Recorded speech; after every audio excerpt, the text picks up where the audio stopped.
Let me begin with something you may not want to hear, but something you absolutely need to hear. You cannot live a powerful life while constantly needing everyone else to approve of you. Think about how often you have changed your behavior simply because you were afraid of what someone might think. You wanted to say no, but you said yes. You wanted to speak your mind, but you stayed quiet. You wanted to walk away, but you stayed because you were afraid of disappointing someone.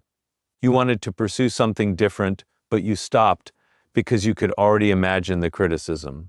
And slowly, almost without realizing it, you began living a life designed around other people's expectations. That is the trap. People-pleasing rarely begins with weakness. It often begins with something that looks like kindness. You want to be helpful. You want people to feel good around you. You don't want conflict. You don't want anyone to be angry with you. You want to be the dependable person, the understanding person, the person everyone can count on. But there is a dangerous line between being kind and abandoning yourself. When you constantly need approval, you start making decisions based on one question: what will they think? And that question can quietly control your entire life. Or you choose the job they approve of. You stay in relationships because leaving might hurt someone. You hide your opinions because disagreement feels dangerous. You apologize when you have done nothing wrong. You accept treatment you would never advise someone you love to accept. Why? Because somewhere along the way you learn to associate being liked with being safe. But listen carefully, being disliked is not the same as being wrong. Someone can misunderstand you and you can still be a good person. Someone can criticize your decision and you can still make the right decision. Someone can become disappointed with you and you can still respect yourself. You have to understand this because the moment you make approval the price of your peace, other people gain enormous power over you. If their praise determines your confidence, their criticism can destroy it. If their acceptance determines your happiness, their rejection can control your emotions. If their comfort always comes before your values, eventually you won't even recognize yourself. And this is where your transformation begins. You have to stop asking, how can I make everyone happy? And start asking, what do I actually believe? What do I value? What kind of person am I trying to become? Those questions change everything.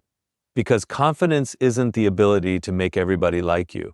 Confidence is the ability to remain grounded when somebody doesn't. You don't need permission to have boundaries. You don't need unanimous agreement before making a decision. You don't need everyone to understand your journey. There will always be someone who thinks you're too ambitious, too quiet, too direct, too distant, too different, or simply not enough. Let them think it. Your responsibility is not to control every opinion about you. Your responsibility is to control the person you become, so stop performing for approval. Stop shrinking yourself so other people can feel comfortable. Stop confusing rejection with failure. The moment you stop living for approval, you begin living by choice. And once you stop living for everyone's approval, you will face the next challenge. The challenge that exposes whether you are truly changing or simply talking about change. You have to learn to say no. Not an angry no, not a disrespectful no, not a no designed to punish someone. Just a clear, calm, confident no. Because for the people pleaser, the word no feels dangerous. You feel the pressure immediately. Someone asks for your time, your energy, your money, your attention, your help. And before you even think about what you want, you hear yourself saying, "Sure, I'll do it." Then the conversation ends, and you realize you didn't want to do it. You were tired, you had other responsibilities, you had your own goals, you needed rest. But you said yes because saying no made you uncomfortable. And here's the uncomfortable truth.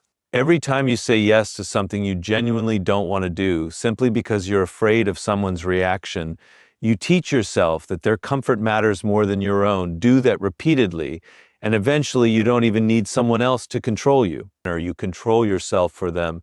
That's what makes people-pleasing so dangerous. You begin predicting what everyone wants before they ask. You anticipate their disappointment. You change your plans, you make excuses, you over-explain, you apologize, you sacrifice your priorities, and then you wonder why you're exhausted. You are exhausted because you are trying to carry responsibilities that were never yours. You were never assigned the job of keeping everyone happy. You were never promised that nobody would ever be disappointed in you. And you certainly were not put on this earth to make your life smaller so somebody else can remain comfortable. Now, understand something important. Saying no does not require hostility. You don't have to become cold. You can say, I can't do that right now. You can say, that doesn't work for me. You can say, I appreciate you asking, but I'm going to pass. And then stop. You don't need to write an essay defending your decision, because sometimes the endless explanation is not communication. It's a request for permission. You are trying to convince someone that your boundary is acceptable before you're willing to enforce it. But a boundary doesn't require unanimous approval. Some people will understand immediately, some will ask questions, and some will become upset. Let them. Their reaction gives you information. If someone only respects you when you are useful to them, that's not respect. That's convenience. If someone becomes angry every time you protect your time, they may not be angry because you did something wrong. They may be angry because they lost access to something they were accustomed to receiving from you. And that distinction matters. You must learn to tolerate the temporary discomfort of disappointing someone instead of experiencing the permanent exhaustion of disappointing yourself. At first, saying no will feel uncomfortable. Your heart may race, you may feel guilty, you may replay the conversation afterward and wonder whether you were too harsh. That's normal. Don't confuse discomfort with wrongdoing. You are learning a new behavior, and every time you honor a boundary without collapsing into guilt, you strengthen your relationship with yourself. Eventually, no becomes easier, not because you stopped caring about people, but because you finally started caring about yourself, too. Your time matters. Your energy matters. Your priorities matter. Your peace matters. And sometimes the most powerful thing you can say is simply no. And once you learn to say no, something very interesting is going to happen. Someone is going to be disappointed. And this is where many people pleasers run back to their old identity. You finally set a boundary, and suddenly someone becomes upset. Maybe they stop responding. Maybe they question your decision. Maybe they tell you that you've changed. Maybe they make you feel selfish for protecting your own time. And immediately that old voice inside your head says, fix it, make them happy, apologize, explain yourself.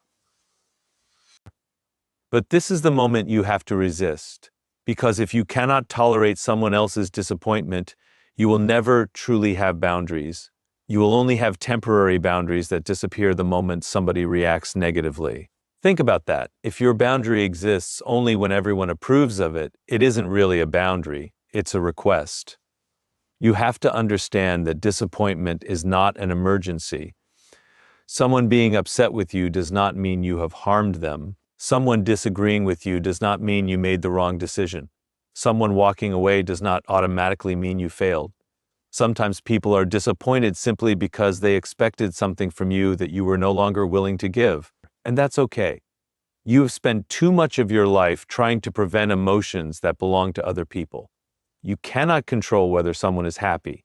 You cannot control whether someone understands you. You cannot control whether someone approves of your choices. You can communicate clearly. You can act respectfully. You can keep your intentions honest. But after that, their emotional response belongs to them. This is where emotional strength begins. Emotional strength is not becoming someone who never feels guilty. It's becoming someone who can feel guilt without automatically obeying it. You may feel guilty when you say no. Do it anyway. You may feel uncomfortable when someone disagrees, or stand firm anyway. You may feel afraid when someone stops giving you approval.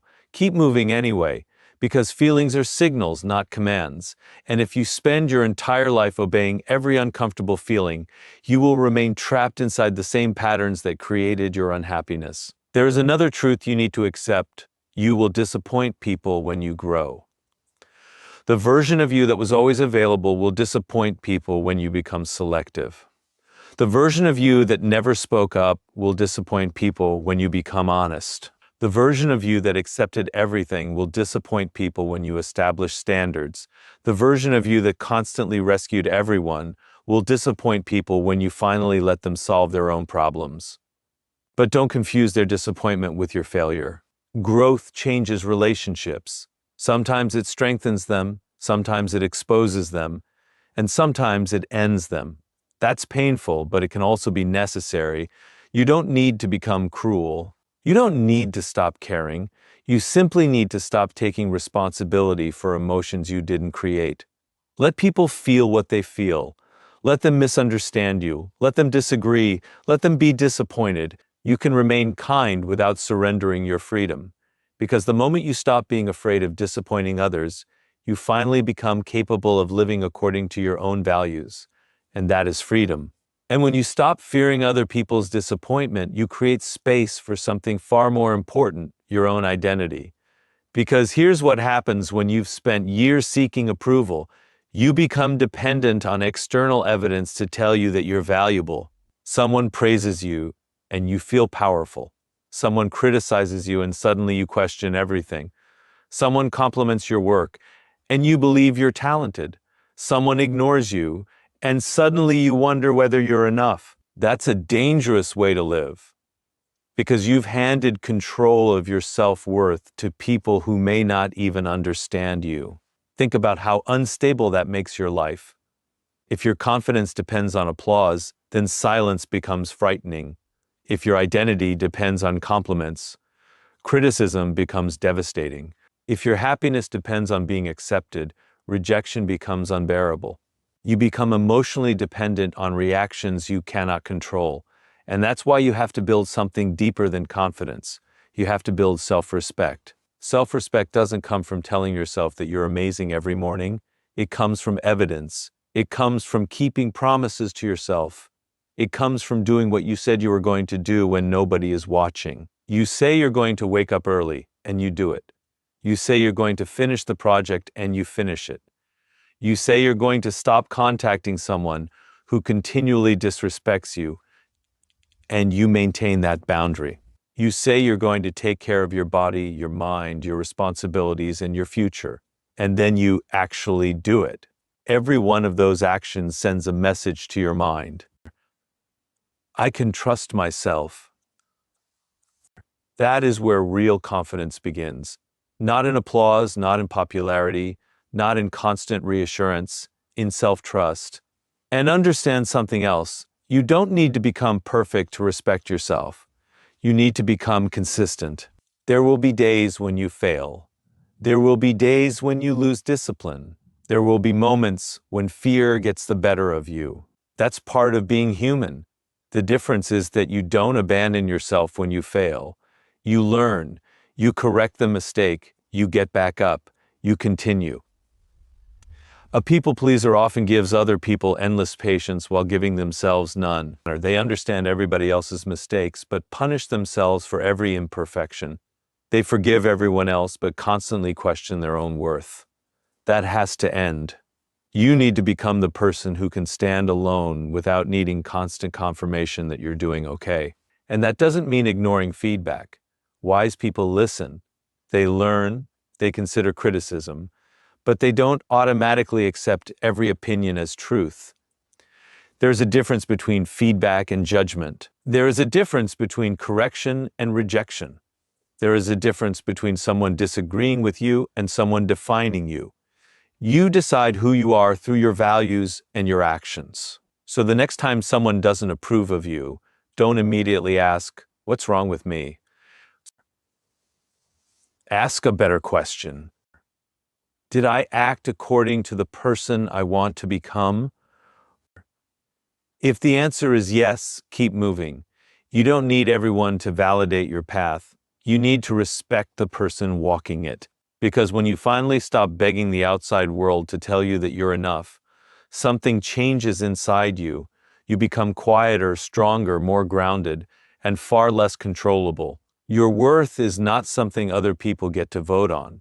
And when you begin respecting yourself, something else becomes unavoidable. Your relationships are going to change. Not necessarily because you suddenly become difficult, not because you stop caring, but because the version of you that tolerated everything is disappearing. And whenever your behavior changes, the people around you have to respond to that change. Some will respect it, some will question it, and some will resist it. This is where you need to pay attention, because boundaries have a remarkable way of revealing the truth about relationships. when you are always available, always agreeable, always saying yes. People may have thought you were incredibly easygoing, but maybe you weren't easygoing. Maybe you were afraid. Maybe you were afraid that if you stopped giving, people would stop loving you. Maybe you believed that being useful was the price of being valued, so you kept giving, you answered every call, you solved every problem. You tolerated disrespect. You accepted last-minute demands. You listened to everyone else's problems while ignoring your own, and because you rarely said no, people became accustomed to having access to you. Then one day, you change. You say, I can't. You say, I don't accept being spoken to like that. You say, I need some time for myself. And suddenly someone says, you've changed. Of course you've changed, that's the point. You were supposed to change. Growth means you no longer respond to life exactly the way you did before. But don't make the mistake of immediately assuming that every negative reaction means you've done something wrong. Sometimes people aren't reacting to your personality, they're reacting to the loss of access they once had, and those are two completely different things. A healthy person may be surprised by your boundary, they may need time to adjust, or they may even disagree with you, but they can still respect your decision. An unhealthy dynamic often looks different. The moment you establish a boundary, you are called selfish. The moment you become unavailable, you are called distant. The moment you stop tolerating disrespect, you are called difficult. The moment you stop rescuing someone, you're accused of not caring. Pay attention. You don't have to argue. You don't have to convince them. You don't have to create a dramatic confrontation. Just watch. Because behavior tells you more than words ever will. A boundary is not designed to control another person. It is designed to clarify what you will and will not participate in. That's the difference. You cannot force someone to respect you, but you can decide what you will do when they don't. You can walk away from the conversation. You can reduce your availability. You can refuse the request. You can leave the situation. You can stop explaining yourself. And sometimes that quiet decision communicates more strength than 1,000 arguments. Now, this doesn't mean you should become suspicious of everyone. Don't turn self-respect into isolation. Don't assume every disagreement is manipulation. Don't label every person who challenges you as toxic.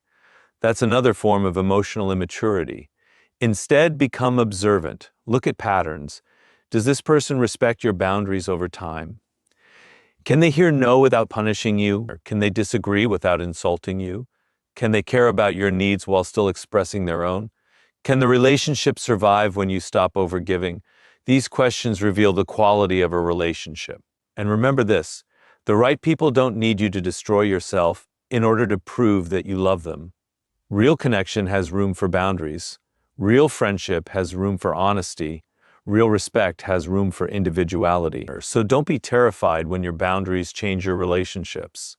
Sometimes the relationship becomes stronger because both people finally know where they stand. And sometimes the relationship falls apart because it was never built on mutual respect in the first place. Either way, you gain something valuable. You gain clarity, and clarity is priceless. The people who truly value you will learn to meet the real you, not the version of you who exists only to keep them comfortable. Let your boundaries reveal the truth. And now you understand what happens when you stop chasing approval, when you learn to say no, when you stop fearing disappointment, when you build self-respect, and when you allow your boundaries to reveal the truth about your relationships. But there is one final lesson. Do not confuse choosing yourself with becoming selfish.